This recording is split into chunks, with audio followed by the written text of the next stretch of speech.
I think it's really toxic to just sit alone and do it, right? And just kind of isolate yourself and like just not interact with people. And my personal journey, I've always had trouble working with people.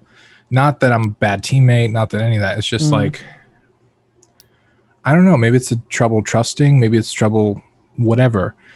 And so a lot of my solo development was built around just don't want to deal with that part of it, right? I want to do my own stuff. I want to make my own decisions and do that. But I've started to realize, like, especially after launching Phylophobia, after working on Cypherpunk for almost a year, and then realizing that game was kind of overscoped for just me and my tool. And then working on Battleborn and like the struggle with that. And I started to realize that like I'm in a different phase now than I was with Phylophobia. Like, and I want to build a game studio.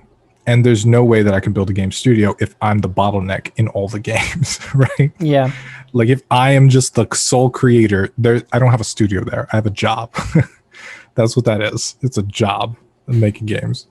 So if I ever want to build a studio, I've got to expand. And so when I got really burnt out, I took some time off. I actually took some time off devices and internet. So it was kind of weird. Like I spent like a week like on no internet, no devices. And it was like no Netflix, no nothing, like just like beach and outdoor stuff. And it was very awkward. Like my phone stayed off for a week. Crazy. It was hard. I mean, a week doesn't even sound like that much, but I assume it is.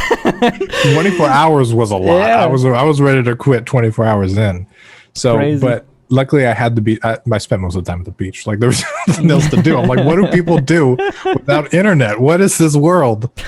It was pretty much just like walking and going places and like beach. But yeah, I got a lot of perspective from that. And I realized that like a lot of the stuff that I've been doing has been kind of out of like fear, right? Like fear that something's going to go wrong, fear that I'm not going to be able to make the right decision, fear that I'm going to let other people down. Because that's the other thing is games are really risky, right?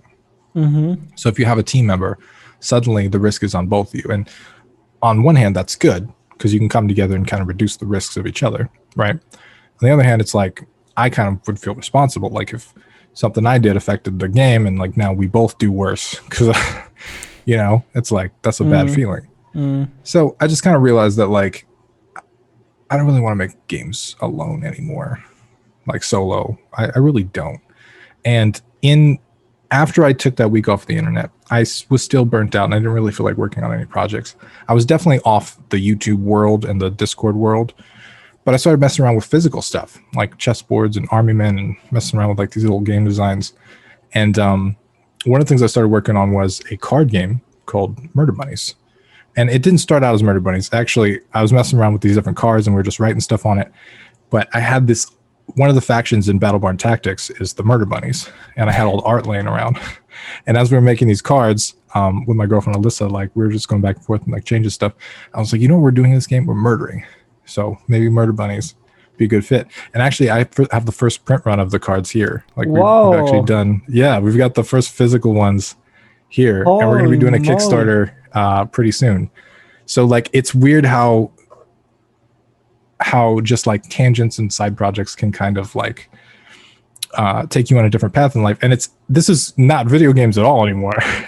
But this is the first game I've worked on with somebody that's not just me, right? Like this is the first commercial game where I feel like this is the love child of more than one mind. And it's been amazing to have a co-designer. It's been fantastic. And it's a thing that I never thought, well, I made my decision. So it's like in the future, I'm going to work with other people. Turns out the people that I worked with in the past that I wasn't having fun with, they were bad people to work with. Yeah. So there's good people to work with. Like there's a very, very clear hierarchy in my mind where at the very bottom of the tier list is working with a bad team. That is the worst thing you can do. Yeah. Then in the middle of the tier list is working alone, and at the top of the tier list is working with an actually good team. That is the best and the most fun thing you can do. And I'm discovering that now. It only took me years and years and years.